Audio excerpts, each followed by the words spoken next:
afternoon, good evening everybody, welcome back to the channel. Hope you're having a fantastic day and welcome to the season 3 episode 20 of the classic wrestling series. And tonight I am ticking off one goal for the CWS, and that is we have been watching every single In Your House pay-per-view, and tonight we are finishing that off with In Your House Ground Zero. It's funny, I've never watched a few of these Ground Zeros, and it's actually quite poetic that we started with one I've never seen before and we are ending the goal with a pay-per-view I have not seen before. I have never seen Ground Zero, so this is going to be interesting to watch. So why don't we get into this and let's get to our opening contest. So, we just had our opening contest, Goldust versus Brian Pillman. This is a very touchy subject for some people. The storyline in it is very touchy. So, I'm going to refrain from talking about the story itself. I'm just going to be talking about the match. And this is a Brian Pillman versus Goldust match. And I will be honest with you, I enjoyed this match. I thought it was a very, very interesting matchup. A lot of hard-hitting match. Again, complemented with the story, it works. Unfortunately, the story would be abandoned within a few weeks due to the untimely death and passing of Brian Pillman. So the story was kind of abandoned as well because of that situation. So it is a bit upsetting that we didn't see the full fruition of the story itself. But I honestly think that is for the best, in my humble and personal opinion. It is for the best. But the match is a very good opening contest. It is really fun. Marlena tries to hit Brian Pillman with the bag, which has a brick in it. Pillman manages to grab it and hits Goldust with it. Pin 1, 2, 3, and Goldust is without Marlena, or Terry Reynolds, his wife, for 30 days. That, you know, to get some context of what the story is. If you've seen the story, if you've heard of, you know, I think it's in the Brian Pillman doc, or the, you know, it's within Brian, you know, the Brian Pillman stuff. Again, this was a fun matchup. It was entertaining. It was, well, you know, the match was fun. It was a good matchup. So let's get to our next matchup, because this is, you know, the first matchup, it was fun. So let's see what our next one is going to be. So we just had Scott Putski versus Brian Christopher, but unfortunately the match was short due to injury to Scott Putski.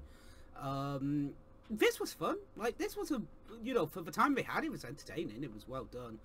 But again, just due to a injury to Scott, just his knee just giving out a little bit due to a plunger from Brian Christopher. He just landed wrong. I don't think I personally think it was a freak accident. Personally, it just could have happened either way, and it's upsetting. Like, this match was getting good, and then all of a sudden the injury happens and we have to cut, and Brian Christopher is the winner. Jerry the King Lawler coming out and just being an absolute dickhead is fuck you, obviously, but it is one of those things that's upsetting. Hopefully he is okay. I will double check and see what happens in a moment with Scott Putski moving forward. So we are going to get back on track with our next matchup. So after doing a little bit of research into this, Scott Putski would leave the WWF after this injury and would move to WCW a few weeks later.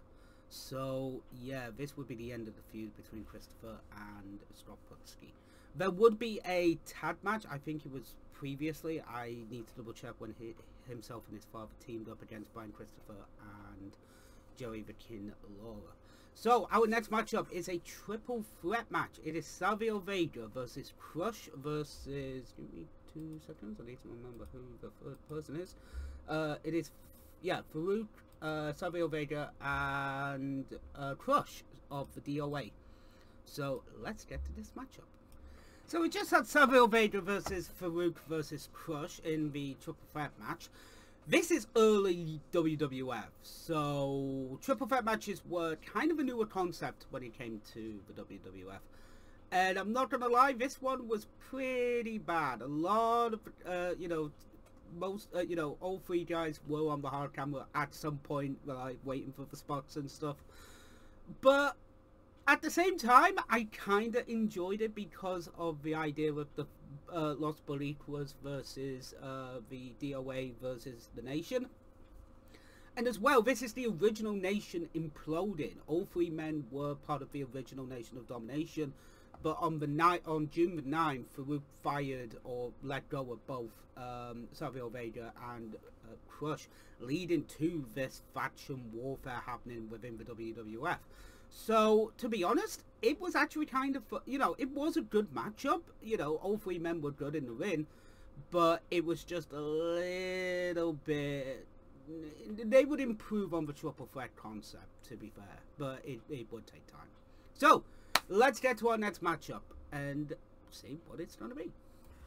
So we just had El Torito, not the El Torito with the El Matadors from back, you know, from WWF in 2015, around that time.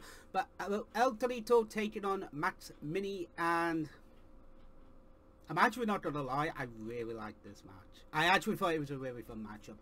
It's weird to see WWF doing something like this, but at the same time, it was an experiment, and it kind of worked, kind of didn't. I actually thought I wouldn't enjoy the match as much as I thought I would, but Max Mini really got me into the match. It was really funny. There was one point where he did a middle rope plancha, and it was a really good plancha, I'm not gonna lie. Then he runs around, so he bites the ref, runs around, should be a DQ, but it's not. Runs around, jumps in Jerry Lawler's lap, grabs the crowd, puts it on, and I just pissed myself laughing. It was really good. It was a really fun matchup. Max Mini gets a win with a roll-up. A small package, as it is called in the business. It is a small package. But it was a fun matchup, and yeah, you know what? I enjoyed it. So let's get to our next matchup.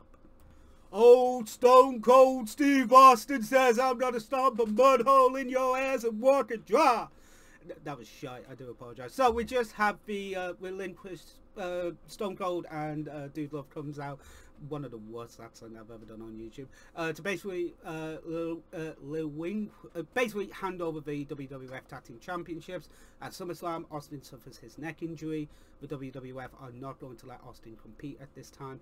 So in due course, they are handing over the Tag Team belts. Fatal 4-way match tonight for the Tag Team titles. And basically just turns around, hands over the belt and says, "Drop and give me 20, you dumb son of a bitch." Again, I'm not going to try and do that. But this is a pivotal moment. Obviously, SummerSlam was a pivotal moment for Austin, leading to Survivor Series, GAM Warfare, where Mr. Owen Hart and Steve Austin would do battle again. So we are currently having an interview with Owen Hart and the British Bulldog. I believe they are in the Fatal 4-way Tag Team title match as well. So let's not waste any more time and get to that and get to our next matchup. And also, sorry for that accent. I thought it was funny. So we just had the Headbangers versus the LOD versus the Godwins versus Bulldog and Hart for the Tag Team titles and the Fatal 4-way. LOD were eliminated first after disqualification using the slot bucket on the Godwins. Godwins were then eliminated by the Headbangers, pardon me. And then Stone Cold Steve Austin comes out, stuns Owen Hart, and gets the win for the Godwins after 1, 2, 3. Your new WWF Tag Team Champions are the Headbangers and their first title reign. Crowd are happy. Crowd genuinely thought this was going to be a Owen Hart and British Bulldog win, but Austin comes out, cheers, and all that happens. So yeah, this was a fun matchup. It was entertaining. It was really, really good. No real problems with it, I thought. So we are going to get to our next matchup. So we just had the Patriot versus Bret Hart for the WWF Championship. This was okay. I like the fact that the Patriot talked about pride for the flag, whether it be the Canadian flag, whether it be the United States flag, whether it be the Japanese flag. I liked that from the Patriot Dale Tolbo. I thought it was nice. I really did thought it was a good idea to have that comparison, to be like, no, I'm representing my flag, he's representing his flag. Yeah, I do not agree with his views. We can still go out and have a good match. And this was a damn good matchup. This was entertaining. British Bulldog gets involved, Vader gets involved. Everybody thinks that Mr. Patriot is going to win with the sharpshooter, but then Bret reverses that into the sharpshooter and the Patriot taps out. Then Bret basically power drives him, grabs the American flag and just chokes out the Patriot until he can't move. This is a way to basically turn around and make Bret the heel.